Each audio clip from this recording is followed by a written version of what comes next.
بسم اللہ الرحمن الرحیم الحمد للہ رب العالمین وصلی اللہ علی نبینا محمد وعلی آلہ واصحابہ اجمعین۔ پیارے بھائیوں اور عزیز بہنوں، السلام علیکم ورحمۃ اللہ وبرکاتہ۔ اس دنیا میں نبی کریم صلی اللہ علیہ وسلم کی آمد سے قبل جن سے لطیف یعنی عورت کے اوپر ہر طرح کے ظلم ڈھائے جاتے تھے۔ جاہل و بے غیرت لوگ انہیں اپنے ظلم کا تختہ مشق بناتے، خاص کر اگر وہ عورت بے شوہر ہو جاتی، یعنی اس کے شوہر کا انتقال ہو جاتا تو اس کے مال یعنی مرنے والے کی مال کی طرح زبردستی اس بیوہ عورت کے بھی وارث بن بیٹھتے تھے اور اپنی مرضی سے عورت کی رضامندی کے بغیر کبھی خود اس سے نکاح کر لیتے تھے، کبھی کسی اپنے بھائی بھتیجے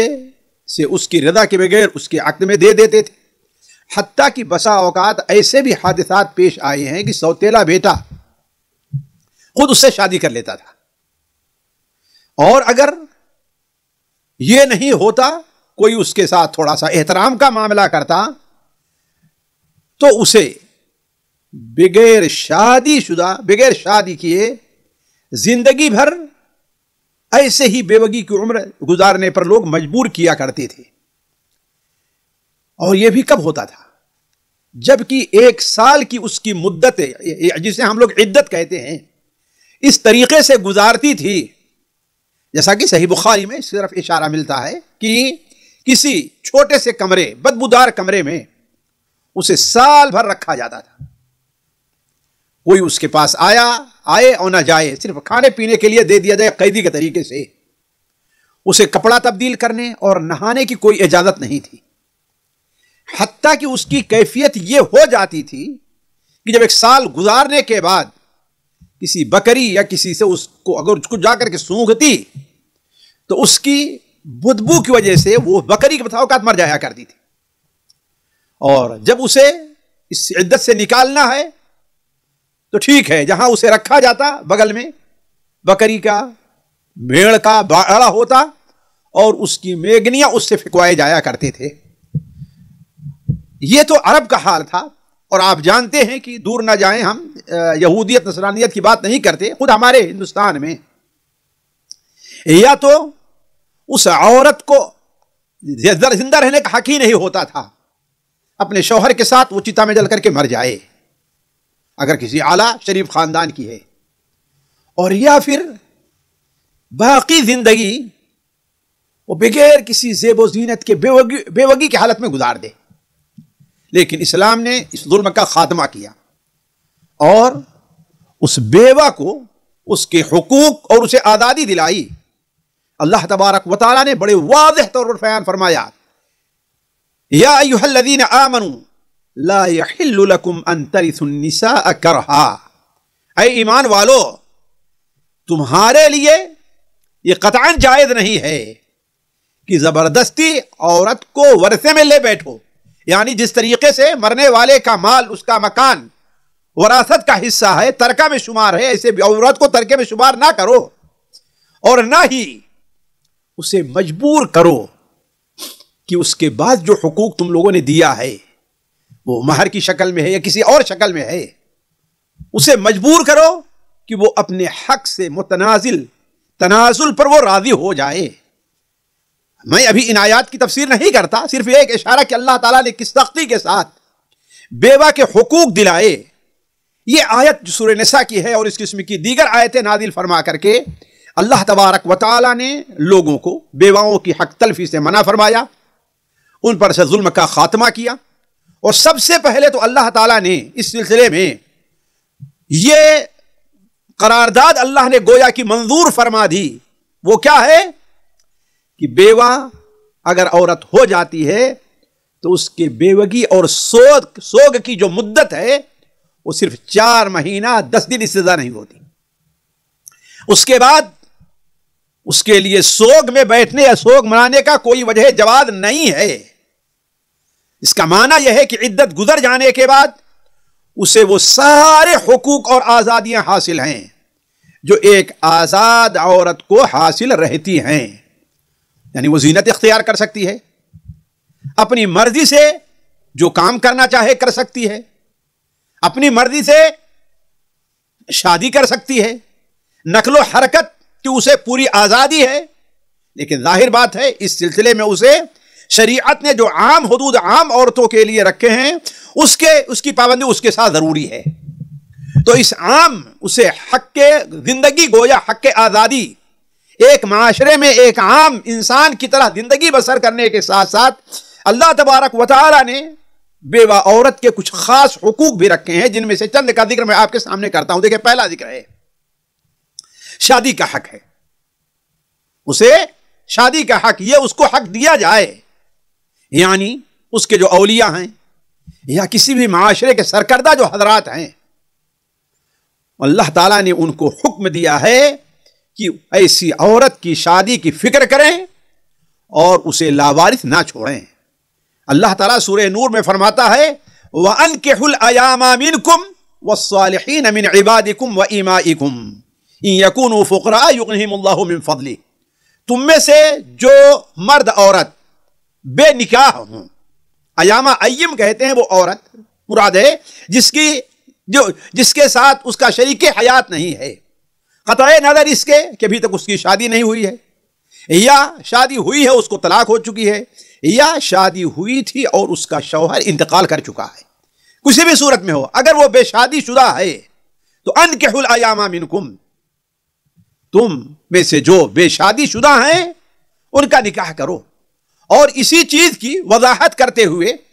اللہ کے رسول صلی اللہ علیہ وسلم نے حضرت علی رضی اللہ تعالیٰ خطاب کرتے ہوئے ساری امت کو یہ حکم دیا. جیسا کہ سنن ترمذی میں مسند احمد میں حضرت علی رضی اللہ تعالیٰ عنہ کی روایت ہے کہ آپ صلی اللہ علیہ وسلم نے ارشاد فرمایا یا علی ثلاثۃ لا تؤخرهن، 3 کام ایسے ہیں جنہیں تم مؤخر نہ کرنا، ان کا وقت ہو جائے وہ کام انجام دے دینا. پہلا کام الصلاۃ اذا حضرت اذا اتت، جب نماز کا وقت ہو جائے تو نماز کو اس کے وقت سے ٹالنا نہیں.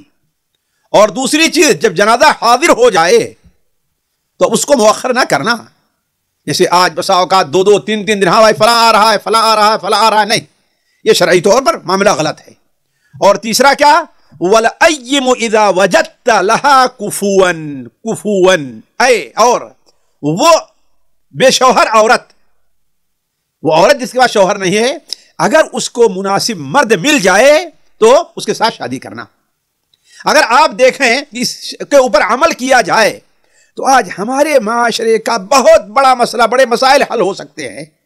کتنی آج عورتیں ہیں جو بے سہارا ہیں، بلکہ بعض علاقے میں تو غیر مسلموں کے رواج کی بنیاد پر لوگ یہ عیب سمجھتے ہیں کہ اگر کوئی عورت بیوہ ہے اور بچے چھوٹے ہیں تو دوبارہ شادی کرنا چاہتی ہے تو اسے عیب سمجھتے ہیں. نہیں، اس کا یہ حق بنتا ہے عدت گزر جائے تو وہ شادی کرے. دوسرا جو اس کا حق ہے، اور بدقسمتی سے آج بھی اس بارے میں اس کے اوپر ظلم ہو رہا ہے، یہ حق چھینا جا رہا ہے، وہ حق کے میراث ہے. قرآن مجید میں اسے اللہ تعالیٰ نے اس کا حق دیا ہے. ایک عورت ہے جو بیوہ ہو جا رہی ہے، صرف شرط یہ ہے کہ اس کی شادی ہو گئی ہے، چاہے اس کی رخصتی ہوئی ہے یا رخصتی نہیں ہوئی ہے، اس کی اولاد ہوئی ہے یا اولاد نہیں ہوئی ہے، اس کے جو ہے وہ جوان ہے یا کہ بوڑھی ہے، کسی بھی شکل میں ہے، حتیٰ کہ اگر اسے طلاق رجعی بھی دی جا چکی ہے اور اس درمیان اس کے شوہر کا انتقال ہو جائے. ان تمام صورتوں میں شوہر موجود ہے نہیں، اس کے اولاد ہے، دوسری صورت اولاد نہیں ہے، تیسری صورت ابھی رخصتی بھی نہیں ہوئی ہے، اور چوتھی صورت یہ ہے کہ اس کی تو رخصتی ہوئی ہے، شوہر بھی ہے، لیکن شوہر نے طلاق دیا اور طلاق رجعی. ان تمام صورتوں میں شوہر کے انتقال کے بعد اللہ تبارک و تعالی نے اس کا حق متعین کیا ہے. اس کا حق سورہ نساء کے اندر اللہ نے متعین کر دیا ہے. اگر اولاد والی ہے تو اس کو شوہر کے ترکے کا ایک ثمن ملنے والا ہے، اور اگر یعنی 8واں حصہ پورے ترکے کا، اور اگر اولاد والی نہیں ہے تو پورے ترکے کا اسے 1/4 حصہ ملنے والا ہے. یہ اس کا حق ہے جو اللہ تعالیٰ نے دیا ہے، یہ اللہ نے اسے دیا ہے. تو یہ ان کا حق اللہ تعالیٰ نے دیا. اور اس کے ساتھ ساتھ ایک اور بات ذہن میں رکھ لیں، یہ اسے ترکہ کب ملے گا؟ یہ ترکہ اس کا اس وقت ملے گا کہ اگر ابھی تک اس کا حق مہر دیا نہیں گیا ہے، حق مہر شوہر کے ذمے باقی ہے، تو ایسی صورت میں سب سے پہلے اس کا حق مہر دلایا جائے گا. اگرچہ شوہر کی ساری پراپرٹی جو کچھ بھی ہے وہ مہر میں چلی جائے تو اس کا مہر سب سے پہلے دینا ہوگا، پھر اس کے بعد اس کا ترکہ تقسیم ہوگا. اللہ تبارک و تعالی نے قرآن مجید میں اس حق پر خصوصی توجہ دلائی. وَلَا تَعْضُلُوهُنَّ لِتَذْهَبُوا بِبَعْضِ مَا آتَيْتُمُوهُنَّ، انہیں روک نہ رکھو، انہیں مجبور نہ کرو، تاکہ جو کچھ حق تم نے انہیں دیا ہے، دینے کا وعدہ کیا ہے، وہ حق تم ہڑپ کر لو. اور اس حدیث کے اوپر نظر کریں جو سنن ابو داؤد میں، مسند احمد میں، سنن ترمذی میں، سنن ابن ماجہ میں جابر بن عبداللہ رضی اللہ تعالیٰ عنہ کی روایت ہے کہ سن 3 ہجری میں جب غزوہ احد پیش آئی، اس غزوہ احد کے اندر ایک بڑے مشہور انصاری صحابی حضرت سعد بن ربیع رضی اللہ عنہ کی شہادت ہوئی تھی. وہ اپنے پیچھے ایک بیوی، 2 بچیاں اور بھائی اور چچا وغیرہ چھوڑ کر کے گئے تھے. تو جب ان کا انتقال ہو گیا تو جاہلیت کی رسم کے مطابق ہوا یہ کہ سعد رضی اللہ عنہ کے بھائیوں نے ساری جائیداد پر قبضہ کر لیا اور اس عورت کو اور اس کی بچیوں کو محروم کر دیا. عورت کو اور بچیوں، کیوں؟ زمانے جاہلیت کا اصول یہ تھا کہ جائیداد میں انہی لوگوں کا حصہ ملتا تھا جو اول مرد ہوتے، ثانیاً وہ مرد جو ہتھیار اٹھانے کے قابل ہوتے کہ وقت پر ان کا بدلہ لے سکیں. تو اللہ کے رسول صلی اللہ علیہ وسلم ایک بار بازار کی طرف گئے تھے، جیسے کہتے جابر بن عبداللہ بیان کرتے ہیں، کہتے سعد بن ربیع رضی اللہ تعالی عنہ کی بیوہ عورت اپنے 2 بچیوں کو لے کر کے آپ کے سامنے کھڑی ہو گئی اور کہا، اے اللہ کے رسول صلی اللہ علیہ وسلم، آپ کے ساتھ ان کا انتقال ہو گیا ہے، انہوں نے دیکھیے مجھے اور ان 2 بچیوں کو چھوڑا ہے، بچیوں کے چچا نے سارے مال کے اوپر قبضہ کر لیا، یہ بچیاں اگر مال نہیں تو ان کی پرورش کیسے ہوگی؟ مال نہیں ان کی شادی کیسے ہوگی؟ ان کی نگرانی کیسے کی جائے گی؟ آپ صلی اللہ علیہ وسلم یہ باتیں سنے اور خاموش ہو گئے. اور آپ نے فرمایا پھر آخر میں کہ اس بارے میں اللہ تعالیٰ فیصلہ کرے گا. ذرا اس چیز کی اہمیت کو آپ غور کریں کہ اللہ کے رسول صلی اللہ علیہ وسلم نے کیا فرمایا، اس کا فیصلہ اللہ تبارک و تعالیٰ کرے گا. پھر اللہ تبارک و تعالیٰ نے اسی دن آیت نازل فرمائی، یوصیکم اللہ فی اولادکم للذکر مثل حظ الانثیین وَإِنْ كُنَّ نِسَاءً فَوْقَ اثْنَتَيْنِ فَلَهُنَّ ثُلُثَا مَا تَرَكَ وَإِنْ كَانَتْ وَاحِدَةً فَلَهَا النِّصْفُ. وہی اب وہی آخر میں آگے بیان فرمایا، اللہ تعالیٰ تمہیں یہ وصیت کر رہا ہے، حکم دے رہا ہے کہ ترکے کے اندر لڑکے کو لڑکی کا 2 حصہ ملے گا، 2 لڑکیوں کے برابر ملے گا. اور اگر صرف لڑکیاں ہی ہیں 2 یا 2 سے زیادہ تو ایسی صورت میں مال متروکہ کا 2/3 حصہ ان کو مل جائے گا. اور اگر ایک لڑکی ہے تو اس کو آدھا ملے گا. آپ صلی اللہ علیہ وسلم یہ آیت نازل ہونے کے بعد ان کے چچا کو بلایا، کہا کہ ہاں پہلے تو بیوہ کو اس کا 8واں حصہ دو، پھر اس کے بعد پورے مال کا 2/3 حصہ لڑکیوں کو دو، پھر جو باقی بچ رہا ہے وہ تمہارا ہے. تو کہنے کا مطلب یہ ہے کہ اللہ تبارک و تعالی نے بیوہ عورت کا حصہ میراث کے اندر متعین کیا ہے، وہ کسی بھی حالت میں ختم ہونے والا نہیں ہے. ہمارے یہاں اس سلسلے میں بڑی کوتاہی ہوا کرتی ہے، خاص طور پر اگر لڑکی شادی شدہ ہے اور ابھی اس کی رخصتی نہیں ہوئی تو اس بارے میں تو کوئی سوچتا بھی نہیں کہ شوہر کے مال میں اس کو کچھ دیا جائے گا. نہیں، اللہ نے اس کا حق رکھا ہے، اس کی بیوی ہے، اس کو حق رکھا ہے. تیسری چیز یہ ہے، ہم نے اس کا عنوان رکھا، ذرا غور کریں گے، اس پر کوئی زور نہیں. یعنی عدت گزار لینے کے بعد بیوہ عورت کا حق ہے کہ اسے اس کی مرضی پر چھوڑ دیا جائے، وہ اپنی پسند سے جہاں چاہے شادی کر سکتی ہے. اس کے لیے ولی کی رضامندی تو ضروری ہے, موافقت ضروری ہے, لیکن ولی جو ہے اس کے اوپر زور نہیں لگایا جا سکتا. متعلقہ عورت سے متعلق اللہ تعالیٰ نے فرمایا ہے سورہ بقرہ کے اندر فَلَا تَعْضُلُوهُنَّ أَن يَنكِحْنَ أَزْوَاجَهُنَّ. اگر اس کے شوہر نے اس کو طلاق دے دیا ہے, طلاق رجعی دی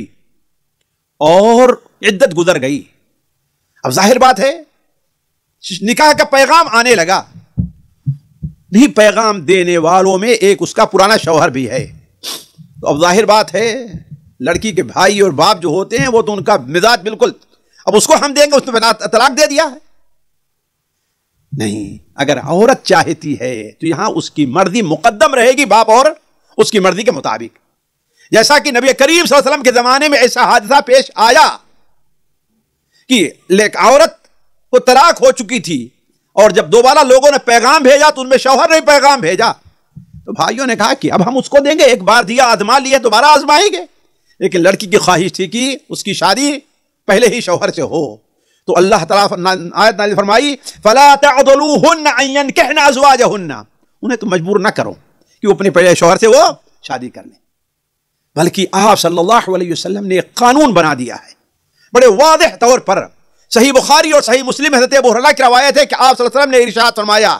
لا تنکح الایم حتی تستأمر. کوئی بھی بیوہ عورت اس وقت تک اس کی شادی نہ کی جائے یہاں تک کہ اس سے اجازت لے لی جائے, اس کا حکم, اس کی رائے لے لی جائے, کیا ہے کہاں چاہتی ہے وہ, اسے مجبور نہ کیا جائے کہیں دوسری جگہ شادی کرنے کے اوپر. لیکن اسی کے ساتھ ساتھ یہ بھی ضروری ہے کہ اگر یہی بیوہ عورت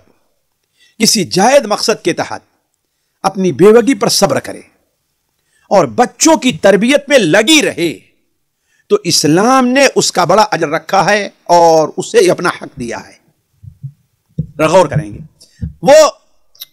والد چاہتا اس کی شادی ہو جائے اس لیے کہ والد کو فکر رہتی ہے کہ اس کا سہارا کون بنے گا, بھائی چاہتے ہیں, لیکن وہ یہ سوچتی ہے کہ اگر ہم نے شادی کر لیا تو ہمارے ان چھوٹے چھوٹے بچوں کا کیا ہوگا, ان کا کون سہارا بنے گا. تو میں جس نتیجے پر پہنچا ہوں کہ یہ اس کا اپنا حق ہے, اسے شادی پر مجبور نہیں کیا جا سکتا, بلکہ میں تو سمجھتا ہوں کہ یہ بہت بڑے اجر کا سبب بن سکتی ہے. سنن ابو داؤد کی اس حدیث کی روشنی میں میں جس نتیجے پہنچا کہ وہ حدیث حسن کے درجے کو پہنچتی ہے کہ آپ صلی اللہ علیہ وسلم نے ارشاد فرمایا انا ومرأۃ صفعاء الخدین, میں اور پچکے ہوئے گالوں والی عورت, یعنی بیوگی میں شوہر کے غم میں پڑ کر کے اس کے گال میں اب وہ رونق نہیں رہ گئی ہے بیوگی کی زندگی بسر کرتے ہوئے, آپ نے میں اور وہ عورت جنت میں اس طریقے سے ہوں گے. بلکہ یہی روایت طبرانی وغیرہ میں ہے, آپ صلی اللہ علیہ وسلم نے ارشاد فرمایا میں جنت کے دروازے پر پہنچوں گا, میں کیا دیکھوں گا کہ ایک عورت اپنے بچوں کا ہاتھ پکڑے ہوئے اپنے پہلے دل میں داخل ہونا چاہتی ہے. میں سوال کروں گا کہ تو کون ہے, تجھے کس نے یہ اختیار دیا کہ ہم سے, وہ عورت کہے گی میں وہ عورت ہوں جس نے اپنے شوہر کے انتقال کے بعد انہی بچوں کے لیے ہم نے دوبارہ شادی نہیں کی تھی. تو اگر یہ عورت کا حق بنتا ہے کہ اگر وہ صبر کر لیتی ہے تو اسے مجبور نہیں کیا جائے گا. جیسا کہ سنن ابو داؤد میں آپ صلی اللہ علیہ وسلم نے فرمایا کہ انا وامرأۃ صفعاء الخدین, میں اور وہ عورت جو یعنی بچکے ہوئے گالوں والی ہے قیامت کے دن ایسے ہوں گے. آپ نے فرمایا وہ کون عورت ہے, امرأۃ آمت من زوجها ذات منصب و جمال, وہ عورت جو خوبصورت بھی ہے کہ آدمی اس سے شادی بھی کرنا چاہتے ہیں اور منصب اعلی خاندان والی یا ہو سکتا ہے اچھی نوکری والی بھی ہو, ایسے اس کو مقام حاصل ہو, اس کے باوجود حبست نفسها علی بیتاماها, اپنے یتیم بچوں پر اپنے آپ کو روکے رکھا ہے, حتی بانو او ماتو, یہاں تک کہ وہ اس لائق ہو جائیں کہ اپنے پیر پر کھڑے ہو جائیں تب وہ شادی کرنا چاہے تو شادی کرے, یا ماتو یا اللہ کے فیصلے سے وہ مر جائیں. تو کہنے کا مطلب یہ ہے کہ اسلام نے عورت کو یہ حق دیا ہے کہ وہ اپنے حق کو اگر شادی کے حق کو اگر نہیں لیتی ہے اور بچوں کے لیے صبر کر لیتی ہے تو اللہ تبارک و تعالیٰ اسے یہ بھی اجازت دیتا ہے، بلکہ یہ بڑے اجر کی چیز ہے۔ ساتھیوں، ایک حق عورت کا اور ہے بیوہ کا۔ بیوہ کا بڑا اہم حق ہے، کیا ہے؟ خرچ کرنا۔ اس لیے کہ بہت بڑا مسئلہ ہوتا ہے، کسی کی بہن بیوہ ہو گئی، کسی کی بیٹی بیوہ ہو گئی، تو سب سے بڑا مسئلہ ولی کے سامنے یہ ہوتا ہے کہ اس کا خرچ کہاں سے چلے گا، بچوں کا کیا ہوگا، کون اس کی ذمہ داری اٹھائے گا؟ یعنی کمانے والا تو جا چکا ہے، اور ایک ولی جو صاحب فہم ہے یہ اس کا حق بجانب بھی ہے اس بارے میں۔ لیکن ایک مسلم معاشرہ، مسلم معاشرے کے سرکردہ حضرات کی ذمہ داری کیا ہے؟ اللہ تعالیٰ نے ان کے مال میں اس بیوہ اور بچوں کا بھی حق رکھا ہے، اور اللہ تعالیٰ نے اس پر انہیں بہت بڑے اجر کا وعدہ کیا ہے۔ ذرا سوچئے کہ اگر ایک عام انسان ہو، اس کے اوپر خرچ کرنے کا بہت بڑا اجر ہے، بلکہ ایک عورت اگر کتے کو پانی پلاتی ہے تو اللہ اس کو اتنا اجر دے رہا ہے، تو ایک بیوہ عورت جسے اول بیچاری کو بیوگی کا غم ہے، چھوٹے چھوٹے بچوں کی فکر ہے ہر طرح سے، تو یہ مجبور اور کمزور عورت، اس کے بارے میں اگر کوئی فکر ہے، اس کا کتنا بڑا اجر ہوگا۔ اور شاید ایسی ہی عورتوں سے متعلق اللہ کے رسول نے ارشاد فرمایا، اللہم انی احرج علیک حق الضعیفین المرأة والیتیم، اے اللہ تعالی میں دو کمزور جو ہیں، عورت اور یتیم، ان کے حق کی آپ کو واسطہ دیتا ہوں کہ لوگ ان کا حق ضائع نہ کریں، تو ان کا یہ حق بنتا ہے۔ ذرا غور کریں صحیح بخاری اور صحیح مسلم کی اس حدیث کے اوپر کہ آپ صلی اللہ علیہ وسلم نے ارشاد فرمایا، الساعی علی الارملۃ والمسکین، وہ مرد جو ارملہ یعنی وہ عورت جو بیوہ ہے اس کے اوپر خرچ کے لیے کوشش کرتا ہے، محنت کرتا ہے، والمسکین، اور مسکین کا خرچ اٹھاتا ہے، تو آپ نے کیا بیان فرمایا؟ کل مجاہد فی سبیل اللہ، وہ اس مجاہد کی طریقے سے ہے جو اللہ تعالیٰ کے راستے میں جہاد کر رہا ہے۔ یعنی اگر ایک شخص ہے، اس کی کوشش، محنت کرتا ہے، مزدوری کرتا ہے، یا تجارت ہی میں ہے، اپنا وہ کام لگاتا ہے، کوشش کرتا ہے، اور یہ سوچتا ہے کہ میں اپنے بچوں کے ساتھ اس بیوہ عورت اور اس کے بچوں کی بھی کفالت کر لوں، تو کتنا بڑا اجر ہے اللہ تعالیٰ کے راستے میں جہاد کرنے والے۔ یا وہ تہجد گزار ہے جو تہجد ادا کرتے کرتے کبھی تھکتا نہیں ہے، یا وہ روزہ رکھنے والا ہے کہ روزہ رکھتے رکھتے کبھی اکتاتا نہیں ہے،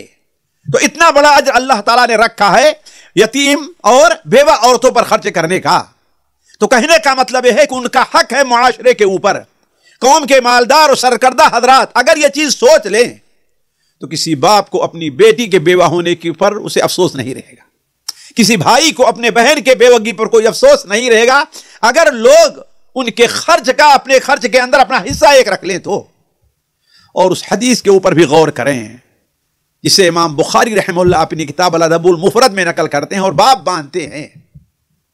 علامہ البانی نے اس حدیث کو سند کے لحاظ سے ضعیف قرار دیا ہے، لیکن علامہ امام بخاری رحمہ اللہ ایک باب باندھتے ہیں، چونکہ عام جو اصول ہے اس سے تائید ہوتی ہے، اس لیے ہم نے اس کا میں ذکر کر رہا ہوں، وعدہ اس لیے کر دے رہا ہوں کوئی یہ نہ کہے کہ ہاں یہ حدیث ضعیف ہے۔ تو کیا ہے، امام بخاری باب باندھتے ہیں اپنی اس بیٹی پر خرچ کرنا جو بیٹی اس کے پاس واپس آ چکی ہے،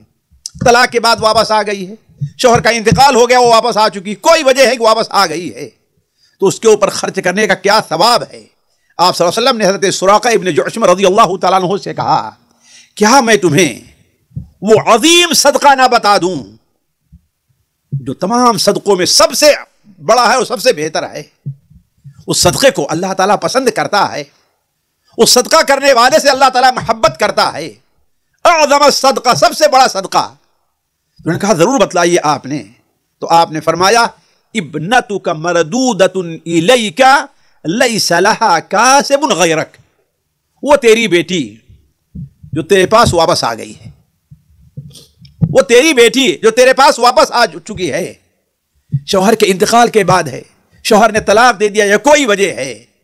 اور تیرے علاوہ اس کا کوئی خرچ اٹھانے والا نہیں ہے، اگر تو اٹھا رہا ہے خرچ تو اس پر جو مال خرچ ہو رہا ہے یہ وہ صدقہ ہے جو اللہ تبارک و تعالیٰ کو بہت زیادہ پسند ہے۔ تو کہنے کا مطلب یہ ہے کہ اللہ تبارک و تعالیٰ نے بیوہ کے بڑے حقوق رکھے ہیں، اور اس حقوق کی ادائیگی ادا کرنے والے کو اللہ نے بہت بڑے اجر سے نوازا ہے۔ اللہ تعالیٰ سے دعا ہے کہ اللہ تعالیٰ ہمیں اور آپ کو کمزوروں اور مسکینوں کے حقوق ادا کرنے کی توفیق عطا فرمائے۔ والسلام علیکم ورحمۃ اللہ وبرکاتہ۔ سامعین اکرام، ہمارے علمی اور عوامی دروس اور سوال و جواب کی مجلسوں سے آپ خود بھی مستفید ہوں اور اپنے دوست و احباب کے ساتھ بھی شیئر کریں۔ عین ممکن ہے کہ آپ کے شیئر سے کسی کی اصلاح اور آپ کے لیے صدقہ جاریہ بن جائے۔ واٹس ایپ پر اسلامک میسج حاصل کرنے کے لیے نمبر نوٹ فرمائیں: یعقوب عزیز